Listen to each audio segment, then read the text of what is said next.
their immediate problems is all the planes fall out of the skies. And then there are longer term problems, as in there are now 3.5 billion bodies. And there's a beautiful and ironic image as they fill a football stadium with the corpses of men stacked to 100 feet deep. Sympa. Just like football. À ce que j'entends, effectivement, on a donc cette idée que ce soit pratiquement juste un biais, presque un gimmick narratif pour parler d'autre chose. Et en même temps, il me semble quand même que... et en même temps, on a ce lien-là, c'est-à-dire que quand on explique effectivement qu'à partir du moment où on n'a plus d'hommes, on perd des fonctions clés d'une société qui sont actuellement uniquement occupées par les hommes, voilà, on ne le fait pas de manière anodine. C'est-à-dire qu'il y a quand même effectivement ce commentaire qui est là tout le temps. Et c'est quelque chose qu'on retrouve énormément dans l'évolution du film de zombie, ou dans la figure du zombie, qui chez Romero va être directement un commentaire sur la société américaine. On a ces scènes incroyables dans Le Mont, je crois que c'est dans le deuxième. Dans le deuxième, ouais. Dans le deuxième, hein, où les zombies, quand ils n'ont plus que des réflexes moteurs, ils vont faire les courses dans un mot.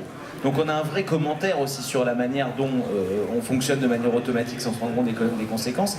Et après, au-delà, ça devient effectivement un motif pour développer une société ou pour analyser des interactions plus simples, ou en tout cas la manière dont fonctionnent des êtres produits par une société à un moment donné quand on leur enlève leurs repères ou les lieux de leurs automatismes. Et je trouve que c'est quelque chose qu'on a, notamment dans le club des punks contre l'apocalypse, c'est le fait que le zombie n'est qu'apparemment la pire menace.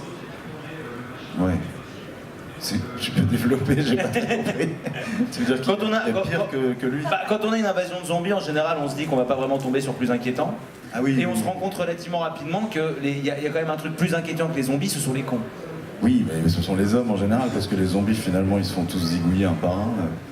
Enfin bon, c'est quand même de la fiction qui a aucun ancrage dans la réalité. Enfin, le phénomène zombie, je sais que ça fait plaisir à des gens d'imaginer qu'il y a des zombies qui arrivent, mais ça arrivera jamais, quoi. C'est pas possible.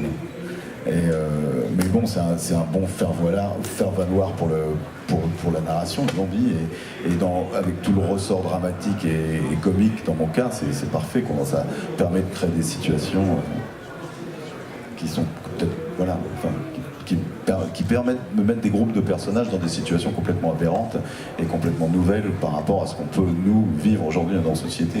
À part mettre des gens sur une île déserte, mais bon, enfin, c'est bon, on a Koh-Lanta, ça suffit.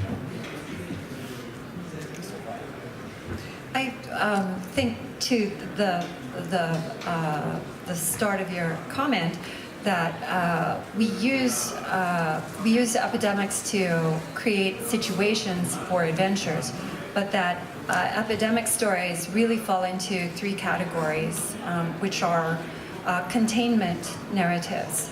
There is something that could kill us all, and we must control it. Robin Cook wrote a lot of those. The Andromeda strain is one of those. The second one is there are very few of us and many of them, or there are very few of us and nobody else. But the third one is, and the species could die. And I think that those three stories, they overlap. We'll see certain stories go through all stages. Actually, World War Z starts with a containment story, becomes there are many of them and few of us, and eventually becomes a yes and we survive story. But I think those three operate differently for the reader, and they require different things of the storyteller as well. So far, and I think that, but like in this discussion and in fiction, we've mostly seen epidemics as sort of a gimmick. You know, it's a tool, it's a technique, and it's rarely looked at as a way to examine the actual thing itself. Like, we're not actually talking about the flu, we're talking about like the 1970s or whatever. But I think that might change in the near future because of advances like CRISPR, which is a gene-altering tool that just really came out like 5 years ago and is immensely powerful and immensely accurate and super cheap and easy to do. Yeah, you can do it in your garage. You can change the genes of like yeast. They have these kits that can be sent to your house. You can sign up and buy them for like literally $20, where you can change the yeast, the genes of yeast in your garage, and you can make bread that glows in the dark. You can do that now. That's the thing. And that's just one tool of many, many tools that are being made right now. They're currently using it a lot, or trying to think about using it a lot to change, to help fight diseases and things like that. But the problems are obvious. Where if one person gets a hold of this and uses it to change a virus in one way, for example, it's plausible that you can make some sort of like bacteria that just attacks one race of human beings. That's bad. There's a book called Nexus, which is a near-future science fiction story by Ramez Nam, where there was an outbreak, like an outbreak in like Idaho, in America, that killed a huge amount of people, and it turned out that it was being done by white supremacists. I guessed that when you said Idaho. Yeah, well, there's lots of white people. And so that led to huge laws about you can't alter the human body. It was pretty much like like a 9/11, but for biotech in this story. So they had to create this whole new department that would specifically set like police that you can't change the human body, you can't change genes. And this, of course, leads to huge conflicts. But I think as biotech becomes more predominant in our lives, we'll see more stories that use epidemics as a way to examine the ethics and the ramifications of what we're doing.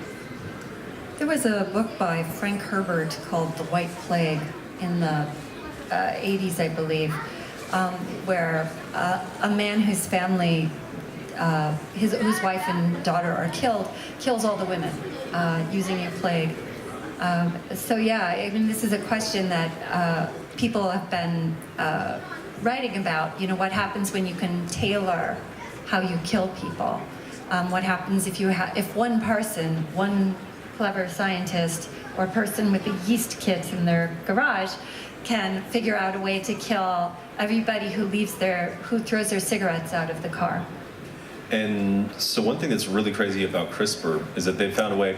So like if someone changes my genes and I have kids, there's only a 50% chance that my child is going to have those changed genes.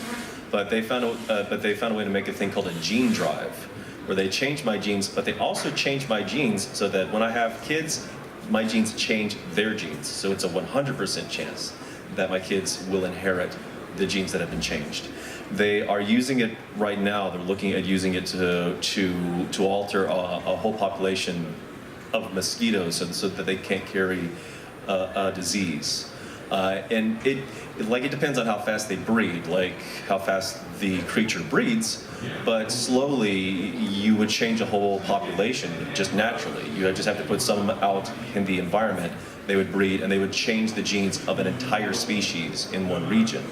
They're looking at it in New Zealand because there's lots of birds on the island that are native, that are unique, but because humans now live there, they brought rats and cats with them and lots of predators, and they've killed huge amounts of birds. There's all these sorts of birds that are almost extinct in New Zealand. So they want to find a way to get rid of the rats. And they were looking at a gene drive that would basically make their children sterile. And so they would wipe them all out naturally. And of course the question is, what if a rat gets off the island? What if there's like a few make it to China and start to breed with all those rats, and within like 2 generations we're suddenly running out of rats? That seems like a nice thing, maybe, but what happens then? What if we find out that the rats were keeping a population of bugs held back, and then all sorts of fun problems come from there. Je repensais, c'était justement du gimmick. C'est vrai que récemment, on a eu pas mal de récits en fait, ou de remakes qui l'ont utilisé comme début. Un des plus marquants, pour moi, c'est le dernier remake d'I Am Legend, où justement toute l'interview, avant même le générique, c'est justement d'une scientifique qui a réussi à guérir le cancer.